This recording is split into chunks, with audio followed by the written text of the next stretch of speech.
it is important that these conversations are had across the board and that every single woman from every background is included in the conversation, because no menopause is the same. Everybody will experience something differently, and it can happen for some women as early as 35. So I didn't really even start strength training probably until I was around about 41. Again, for me, which I'm honest about my journey, exercise had always been about the aesthetics, which I think it has for so many women. It was never about how it made you feel, it was about how it made you look. Genetics load the gun and lifestyle pulls the trigger.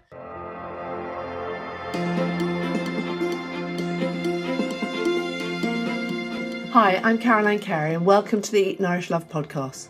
For over 20 years, I've created events, raised over 4 million for good causes, and been lucky enough to meet some incredible people along the way. This podcast is about exploring stories and insights that really shape us, with inspiring guests from wellness, business, self-care, and personal growth. It's about learning to trust our intuition and discovering what truly matters, and how, with hard work, belief, and tenacity, we can make so many things happen. So I'm really excited to have Kate Rowe-Ham on our podcast today, the Eat Nourish Love podcast. Kate, welcome to the podcast today. Hello, hi, how are you? I'm really well. So you're a health coach, you're founder of Owning Your Menopause, and you're one of the leading voices in helping women understand how strength, movement, and lifestyle can transform the menopause experience. But I know that you don't just cover that, because there's loads on the longevity. But you've been featured in so many places: The Times, Women's Health, Good Housekeeping, BBC News, the Channel 4. And your new book has just launched. And I happened to see you on Instagram with Chris Evans, and I just loved your conversation with him. So I said, please come on my podcast. So welcome to it. And I can't wait to find out a lot more about all of you. Yeah, no, thank you so much. I love chatting fitness, longevity, menopause, women, families, everything. So I'm looking forward to chatting all of that with you. So what was your personal turning point? Because you were a coach anyway, weren't you? And then you just felt you did not feel well. Yeah. So, I mean, essentially, I would say it all kind of manifested itself actually at the same time as I was becoming a PT. So I had my third child quite late in life. I remember the documents at the hospital. I was a geriatric mother, which always makes me laugh, because I wasn't, I was 39. And I wasn't a PT at that point. So I had my son when I was just about to turn 40. And I wasn't able to find actually any information or places to turn to that I felt seen and visible in terms of a woman in her 40s, juggling life, trying to get fit. There was nobody kind of out there. Joe Wicks was sort of the guru of everything at that point.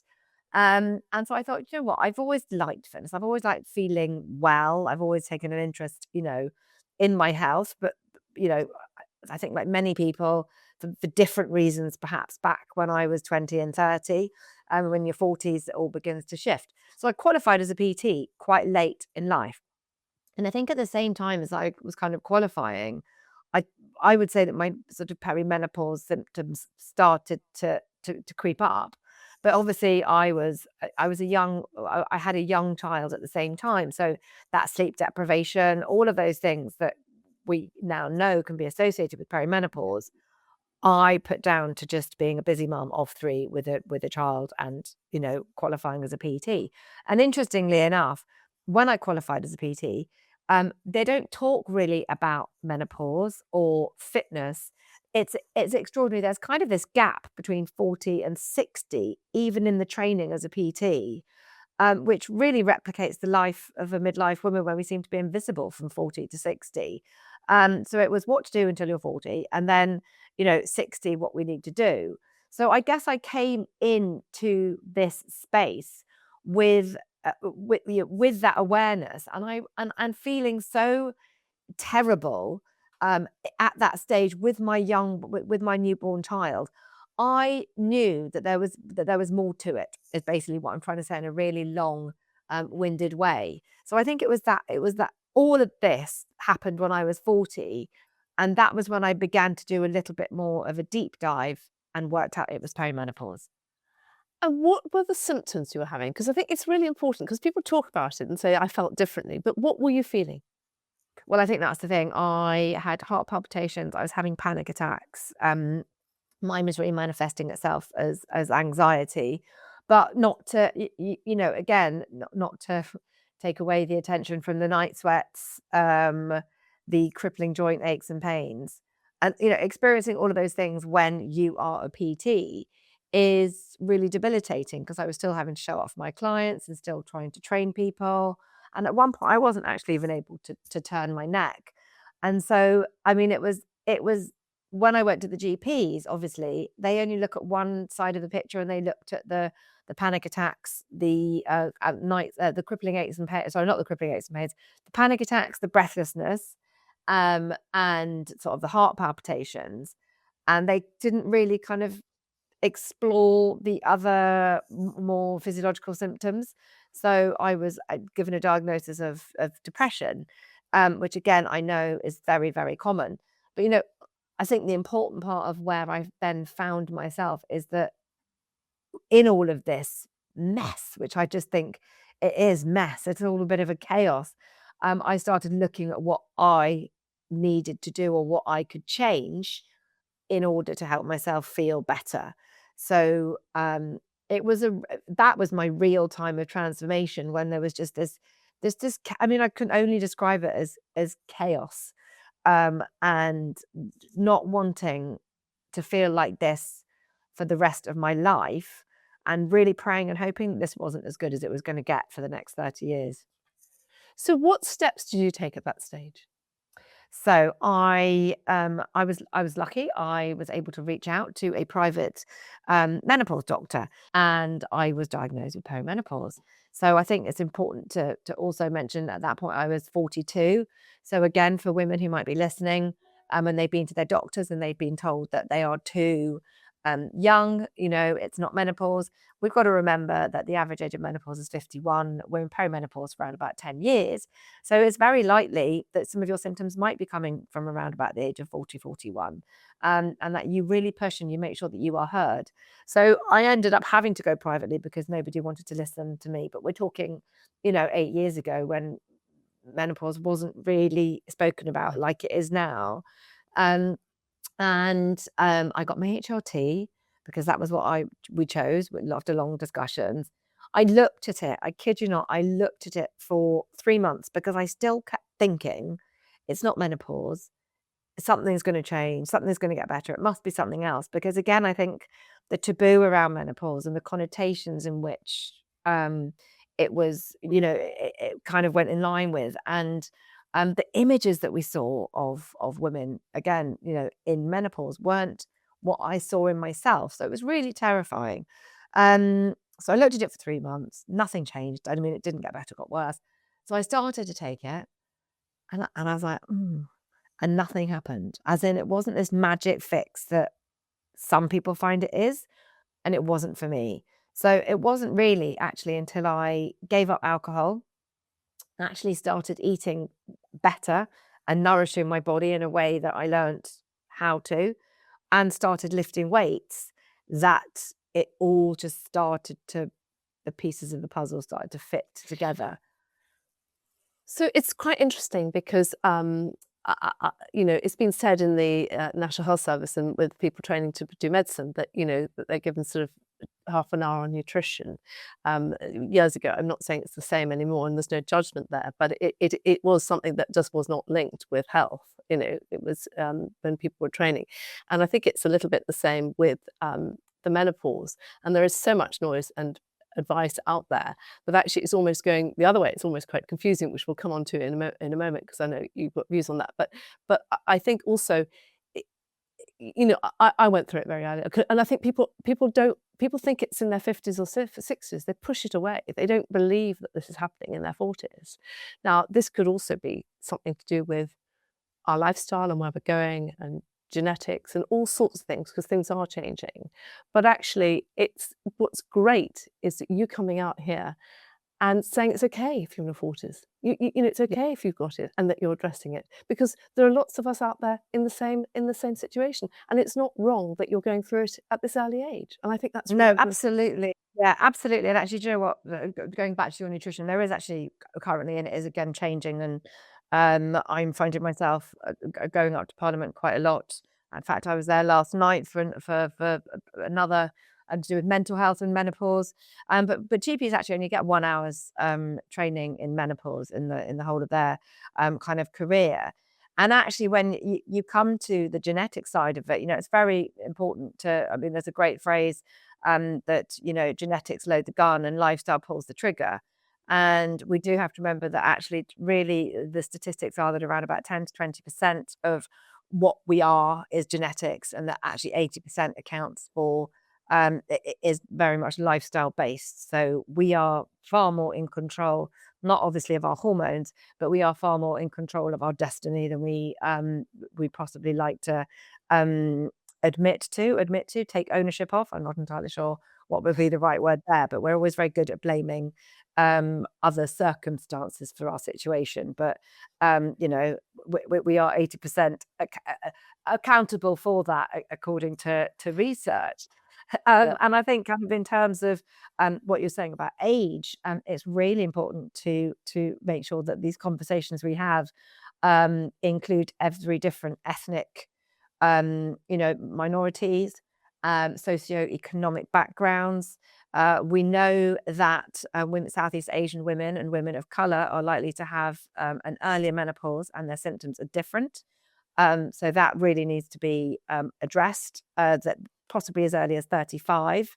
Women of color have, again, as I said, different symptoms, mental health being huge, and actually sweats being, you know, a higher symptom than some of the others.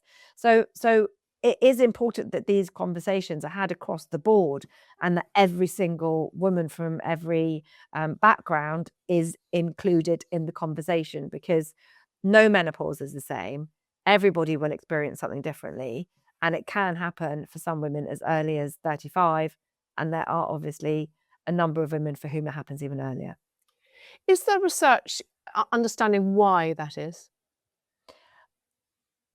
Probably not, because this is women's health that we're talking about, right? So we know for a fact that actually women were not included in clinical trials until 1993. So I'm going to go with the fact that there possibly isn't that much research on it. I'm sure it's there, but I don't claim to know where to send you. And I would very much say that there's a massive gender health gap. There is obviously, you know, an inequality gap across the board on a lot of things, and especially as we know with maternal health, when it comes to women of different ethnicities, and the same when it comes to menopause. So I would probably say there is research being done. There has been research. Any which way we look at it, certainly not enough. It's the same with women in sport, because it's not been tracked enough, so the stats aren't there as well. So it's always quite interesting, the fitness side of it. So when did you decide to build this platform around helping other women? How did that all come about? So it started on Instagram, as many things do for a lot of people. So I started my Instagram account, actually, it was called Hit for Life. So I was doing free workouts, was where it began. I think I've done around about 3.5 to 4,000 free workouts on Instagram and YouTube combined. And I changed from Hit to Life to Kate RH Fitness when I realized that actually HIT, which was the style of training that many people were doing, which is that high intensity interval training, which is needed in our, you know, in our week of workouts, but it's not designed for a body that is going through, you know, a hormone depletion and that is estrogen deficient. So I changed it to Kate Rowe-HamKate Fitness and started to do more strength training. And actually, it was at that point where I was like, do you know what? I want to help women more. I want this to be more of a handheld experience than just showing up on Instagram and just giving kind of blanket advice. So I set up, in fact, just a platform, and that then did progress into Owning Your Menopause. And actually, as it stands today, it is the only fitness app offering the kind of content that I give that people get. Often what we see are apps or platforms, and there are workouts, and that's great, and that suits some women, and that's perfect. Mine is kind of it's the USP for me is that I have 6 or 7 other trainers, so facilitators. So we cover yoga, Pilates, breath work, mental well-being, nutrition. I've got a nutritionist. I've got 2 menopause GPs, and then myself, another girl called Katie, and a lovely lady called Mira, who all teach the different types of strength and cardio classes. So it's actually all about your whole journey experience through menopause, and what it does is it gives women the tools to take and to thrive, and it is incredible. We have thousands and thousands of subscribers, and it is life-changing for so many. And that's wonderful, because actually so often people take snippets from this and that and put the wrong things together. In fact, I always remember that many years ago, I took the harmful chemicals out of our home because of a situation with one of our children. That was 29 years ago. And I thought, God, it's interesting, because all these chemicals are tested in isolation, but when you put bleach and flash, what do we have flash anymore? Yeah, I know it's flash back in the old days. You're right. Oh God, age. Do we put when you put them in the sink together, you mix them. That concoction of chemicals, you have no idea what's coming out. Yeah. And I always think that that's a slightly different tangent, but ultimately you never know, bringing these things together and doing things in isolation and what you put together, whether they're going to work. So I think it's as a whole is incredible what you put together here. Well, yeah, and also women. Sorry, I was going to say, and also I think with social media, we think it is just that one thing that we should be doing, because the messaging can be very, very overwhelming and very, very confusing. Yes, I think it is. I think it's fantastic, all this advice and this information is coming out there, because suddenly we've got a voice, and it's happening, and it's making huge movements in so many different areas. But also I think it's very confusing, and I think there are people who probably don't always know what they're talking about. And again, how do you know? How do people know about these things? So belief and identity. So many women feel invisible, don't they, when they're going through this? So they start losing confidence. They feel they've got all these symptoms. They start not dressing very well. Their relationships start failing. So many things go on at this time, doesn't it? Don't they? So. Yeah, it's really hard, and I think identity was one thing. I think for me, not identity, but just feeling invisible. And it's weird, because I think when you think about invisibility or loneliness, you think that it's because you're not doing things and that you are on your own, and it's not. And I think that for me is kind of like one of those things, is that we're juggling so much. We're caring for sick or elderly parents. We're looking after teenagers. We've got demands in the house. We've got demands at work. Everybody comes first, and we don't. And so you almost just feel like, what's the point? And you kind of give up, and I think in that same vein, when you are feeling that low, you don't do the exercise, you don't eat well, everything kind of falls to pot. And that's where I always think, if you can get the foundations of good food and exercise, you are able, hopefully, to find a bit more stability and a bit more confidence, because eating well gives you confidence, exercise gives you confidence. The strength that you feel can really help you then show up. And I just think, sadly, education is the wrong word, but perhaps the knowledge and the understanding of that feeling of, not feeling great or not wanting to show up is not necessarily associated. And I guess that's part of what I was doing last night, is not necessarily associated with menopause, because people aren't being diagnosed. So you kind of come into this phase of life, and everything shifts, and what was once really easy is suddenly really difficult. And as women, we're so critical of ourselves. So it's like, what's wrong with me? Why can't I do this anymore? And there's nothing wrong with you. You are still capable of doing it, but your body is just changing. and then it's about just, looking around and working out what works for you now in this changing body and what serves you, and where are those things that are going to give you that energy and that boost and that confidence. And it is an incredible time. And I know people talk about it as a sort of like a reinvention, and it's not about reinventing yourself. It's not about reinventing the wheel. It's just about saying no to the things that no longer serve you. And I do it is, and I actually read something earlier today, that there is this powerful shift in women when we understand what's going on, obviously, in our 40s, 50s, 60s, because we have this knowledge and we have this life experience where we're just nothing that served us in the past. Like, you're out, you're gone, whether that's a toxic friendship, whether that might be a relationship that you've always just, stood for. We're finding our voices again once we start owning our power. And that was actually kind of why it was like owning your menopause, because for me, it felt very much like once we start owning our menopause, which was the first book, you become fitter, calmer, and stronger. So it was kind of this whole the thing that embodied what I was trying to do. And I just have to say, it's not linear, right? Because I think, again, so many people think, right, well, I'm going to do that, and then everything's going to be a bed of dreams. And it's not. Our hormones always quietly shifting, changing. Life, you wake up one morning and it's a beautiful sunny day, thank goodness. But who knows? I don't say that. Who knows what's around the corner? And you can just get, life is just difficult, I think.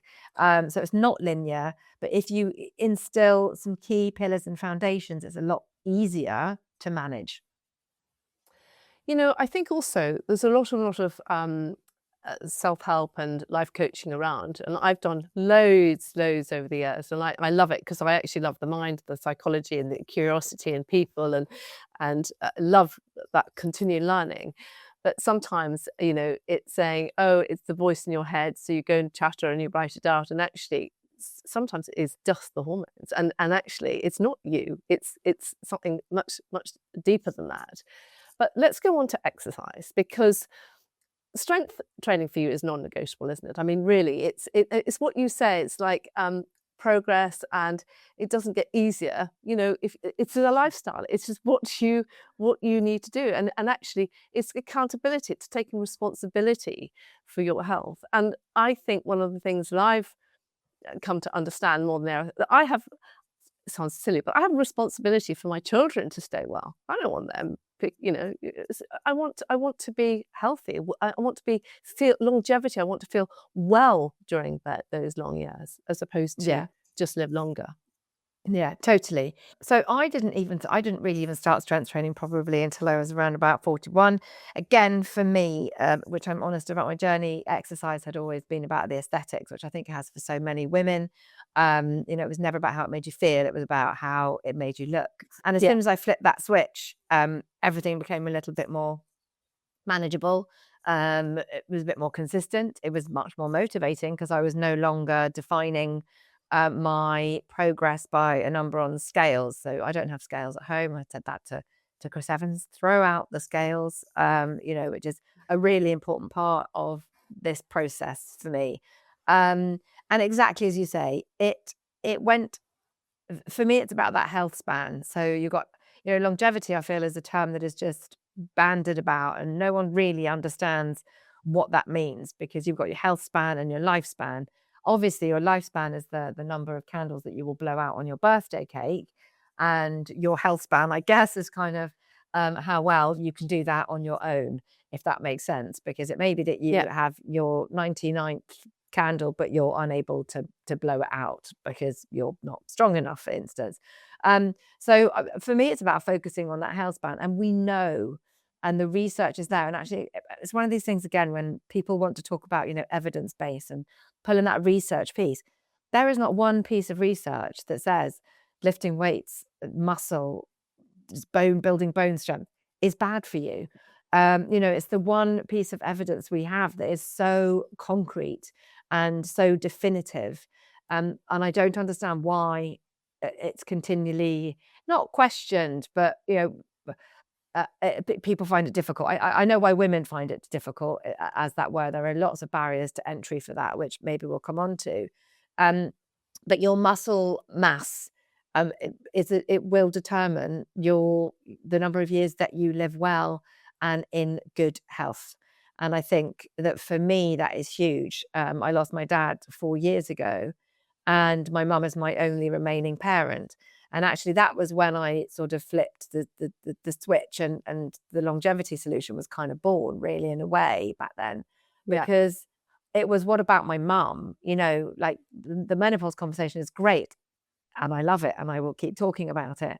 But I think for so many of us, we always do these kind of cyclical things. So we might do a diet for a month, and then we go back to the way we were, and then we come back to the thing, and then we go back to the thing, and it's like, oh, this life of just, why can't it just be straight and transitional, and I do one thing Linear. and it stays, and it's there, and that doesn't happen because we jump from one thing to the other. And so for me, it was about creating this amazing community with Owning Your Menopause, and showing women that we don't then go back.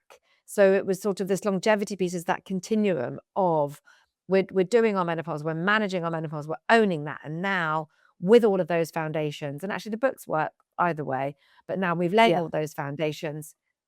What about balance? What about that mobility piece? What about, the other bits? And actually, a lot of it was founded, and I, as I say, bringing my mum into it, I watched the Blue Zones with Dan Buettner and Live to 100 on Netflix. If you haven't seen it, I highly recommend it. You have, yeah. And it was pulling all of my knowledge along with that, and kind of going, we don't need to live in a blue zone to have this life, and creating these little foundations in our own home that are seeing people live well beyond their years, but living them well, and allowing people the opportunity to do that, more importantly, without a hefty price tag. Because I think it's really important, again, in all these conversations that we have and we elevate, there's always someone selling something, a quick fix or a shortcut, or, yes, it's called the longevity solution, but it is free. A solution to a problem, when we can go outside and get our vitamin D and go for a walk and build our bone health and manage our mental health right now. As soon as someone's finished listening to this conversation, other than buying my books, they don't join the platform. They don't need to make expensive investments, if that makes sense, in poison, in things that don't work. Snake poison. We're sold it left, right, and centre. It's it's everywhere, isn't it? And once you click on, that's when the algorithms work. You click on one thing, and next minute you're hit, and it's like, oh, that one can help stop me from snoring. That one can stop. And it's like, well, actually, go and do some breath work. And it's free. Go for a walk. It's free. Go and hug a tree. I do, but no, it's all of those things, and actually, it's working out what works for you. If that works for you, that is amazing. Like, what is it that's going to help you today to get through that day that might not be for everybody else? Do it. Tell me about bone density and, in terms of exercise and weights, and why it's so important. Yeah, I mean, I never want to come out with a fearful statistic, because this isn't about making anyone do anything through fear. It's just about knowledge, building that knowledge and empowering people. So our bone density, although I have recently been to see a professor who has corrected me, which is even more worrying. So I was saying that our bone density, because that's what the research says, peaks at around about the age of 30. So everything after the age of 30, we're basically breaking down bone at a bigger rate than we are building it up. That is perhaps not true. And I think he kind of insinuated it's as early as 26, 20 to 27. I think 30 just being that nice round number and rounding it up. So if we know that, we essentially need to make sure that we are protecting our bone health from as early as possible. Why? Because as our estrogen declines, our bones become more susceptible to something called osteopenia, or brittle bone disease. And again, if we're not taking vitamin D, that can have an impact. If we're not strength training, so where we're strength training and the muscle is pulling on the bone and it's loading it, it's kind of that way of building the bone. Again, with the impact work, as your body has that impact, again, you're creating new osteoblasts, which, you know, all go towards this wonderful bone density, which we need to be building.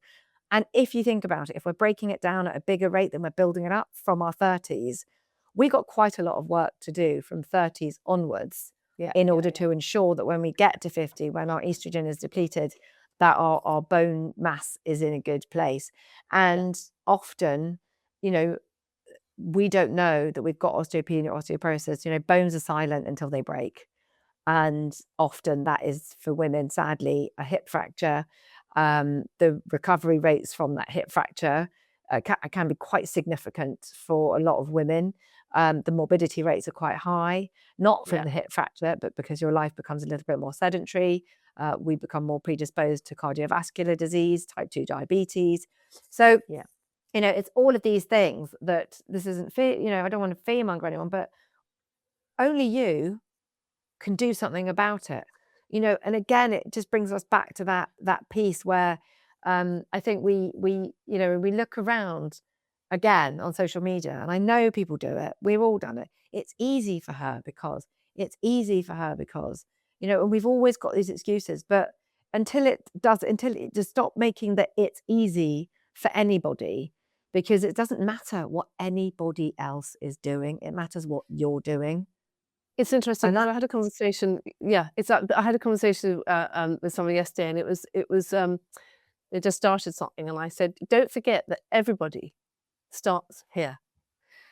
So if you, whether it's exercise, whether it's trying to lose weight, or it's trying to get into shape, or to change whatever, how you want to call it, or you started a membership, or you started a business, you know, the likes of you, the likes of Trini, the likes of, you know, everybody who's been successful in life has had, they've launched something, they've done something, and you've just, it's so tiny incremental steps, isn't it? Tiny little steps with someone who can help you along the way as well, and accountability.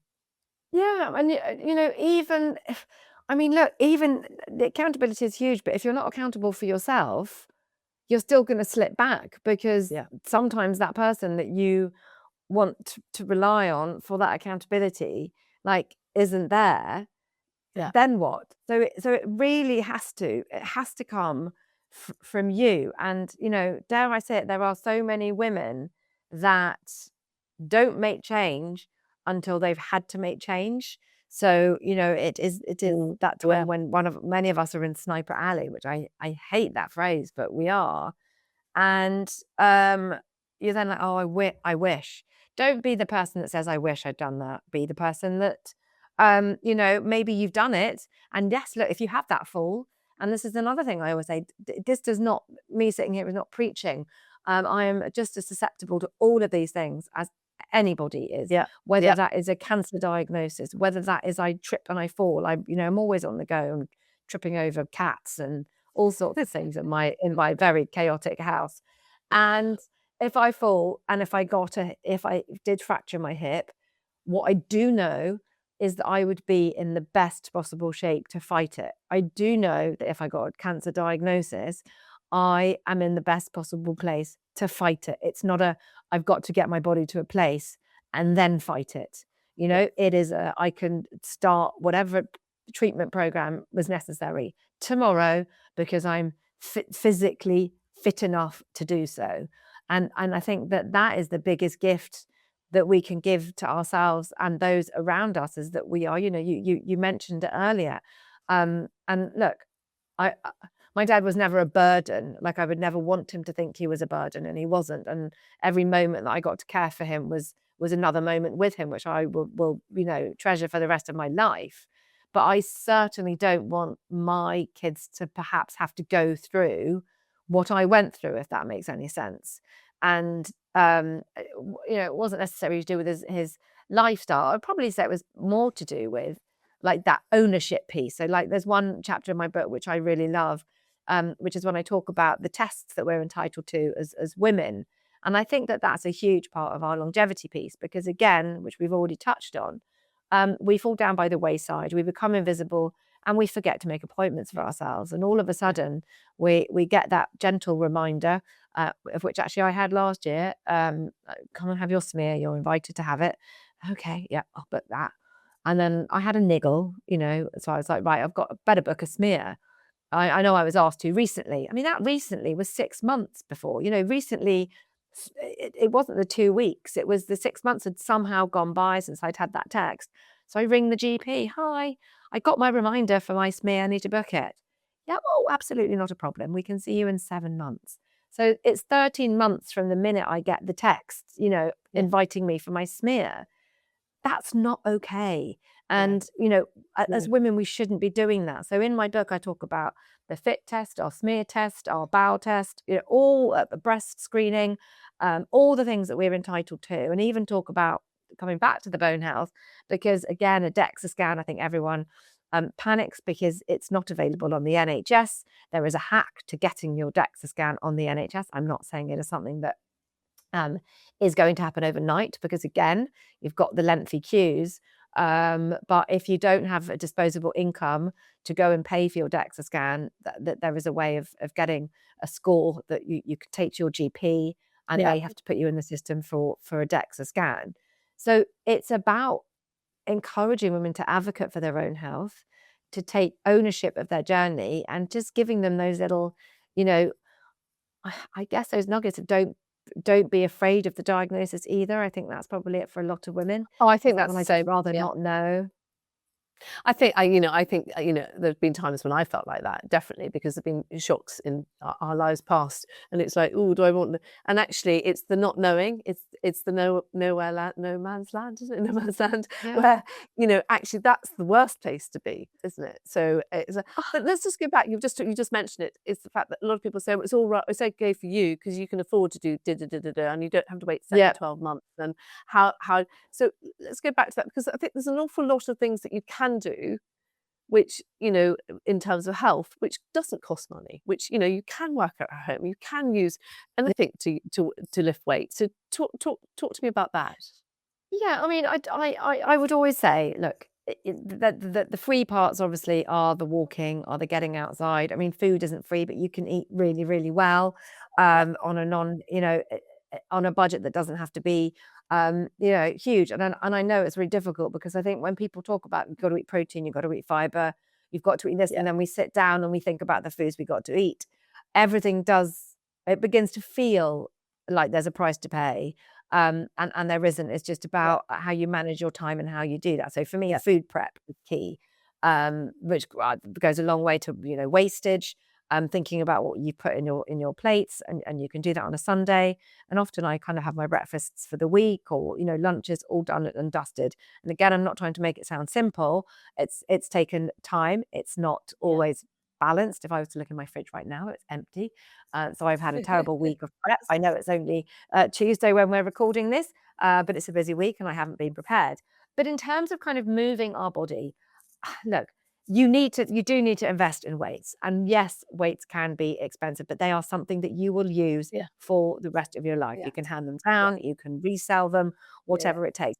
And I know there's that school of thought that we can use baked bean tins.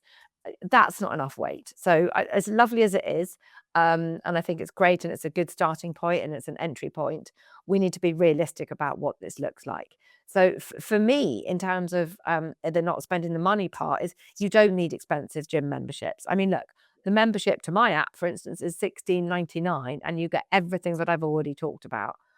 Yes, obviously, I know that still is a lot of money to some people, but actually, when you break it down on a daily cost, I'm not trying to sell my wares. I'm just trying to get people to think about, they would spend $16.99 on 2 coffees in a week, or an app that they decided that they wanted to try, or all of these things. So I think a lot of the time it's just about scaling back to scale up. So think about what you can take away that you don't actually need to invest elsewhere, on things that can be more beneficial for you, like, as I say, exercise, moving your body, lifting weights, and building that strength, which is free in a way. It is. Exactly.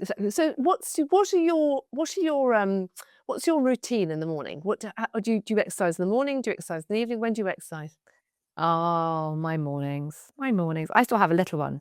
you see. So when I say little, I have a 19-year-old, I have a 16-year-old, and I have a 9-year-old. So, and actually he has a number of health conditions. So our mornings are quite crazy. But I do work out in the morning because actually that's when I teach in the community. So the live workouts are at 6:30 in the morning. And I don't have to set an alarm. My habit, my body's in a rhythm. So I wake up pretty much on the dot of like 6 o'clock every morning, even on the weekends, dare I say it. Doesn't necessarily mean I get out of bed on the weekends. I do try and go back to sleep. But so yeah, so every day, every morning is my morning. I teach in the community at 6:30. So upper body Monday, HIIT was Tuesday. I have another teacher on a Wednesday. So tomorrow for me, I will get up. I'm training for the London Marathon. So it'll be a long run day for me tomorrow because I'm not teaching. And then Thursday I'll teach, Friday I'll teach, Saturday I'll probably do another run or a jog. And then Sunday I totally have a whole day off, but I might do like yoga or Pilates. So I try and get my exercise done in the morning because if I don't, it doesn't happen.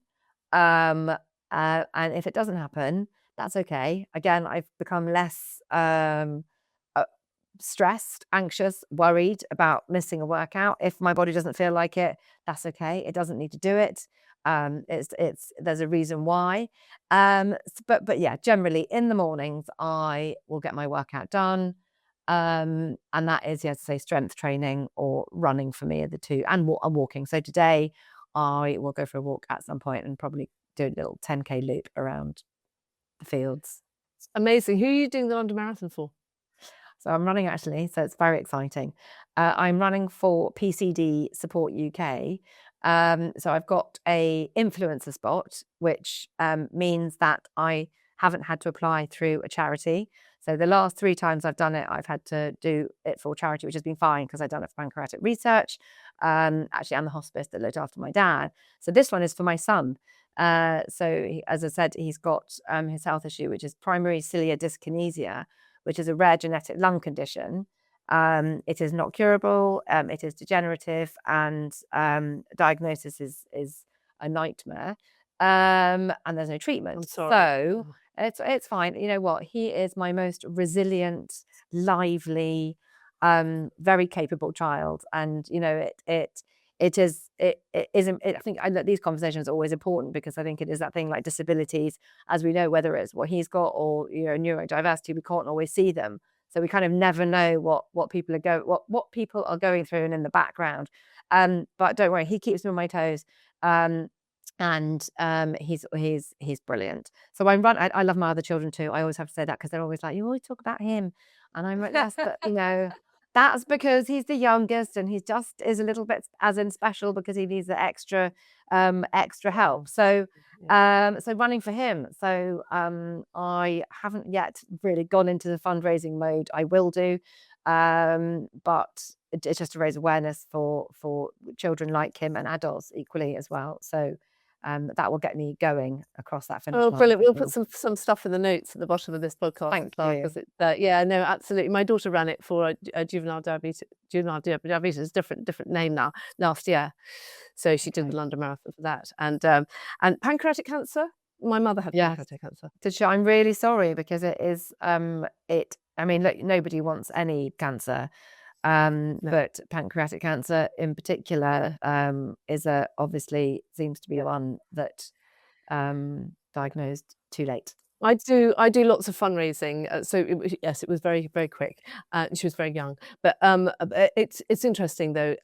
But she so I've done lots of fundraising for lots of different charities. So I've been in that world of fundraising for projects and charities and things like that. So it's incredible. It's hard nowadays, right? No, I was going to say, raising money. No. I mean, I'm literally in the middle of. I'm moving on from a project at the moment because it's like it's to do with underwater cultural heritage, and that's where's the money going to be for conserving a gun when we're at war? There's just so many things now. It's just like and actually, I'm doing something in the House of Lords with the Children's Parliament. I must talk to you about that after this. But no, so you have a chapter in your book about relationships. Yes. So talk. Well, I picked that one up because I know you've talked about it before. So tell me about that. Yes, and do you know what will make you laugh? So this book here, this is my book. Yeah. This is the copy And that for those of you who can't see this, you're not Yes, watching so I'm this. holding up my book, and Well, I'm showing inside. This is actually the copy that Chris Evans had, right? And on that particular chapter, I love the chapter on relationships he's written, because so we get something through life, but relationships. Anyway, I can't read his writing. Sorry. We'll have this to was tag what- him on the bottom of this and say, Chris, I- can you tell us what Can you tell us what you it said said in the But book? this was the one, and it is fantastic looking. And just to prove what a brilliant man he is, look, you say aging as an opportunity. So he's gone through the book. Yes, I'm sure he's a good reader. He's taken out some pages that he obviously really enjoyed, but wrote in it. But interestingly enough, chapter 6, I'm showing everybody that was the one on relationships that he obviously liked, and it was so important to put in because I think in menopause we can feel very, very, very alone. Not I think, I know. And we've already said it's a slightly taboo topic. And it's how do we approach, I guess, what sometimes might already be a bit of a rocky foundation, once we know what we're going through. And so, like, and I'm honest always, my own experience of that was that I felt very detached from my whole family. You know, obviously my husband included, because I didn't know what was going on. I was scared, I was afraid, I was changing, you know, and you kind of go off on two different trajectories because everybody else's world kind of carries on, but yours doesn't. And so I think I probably became very detached.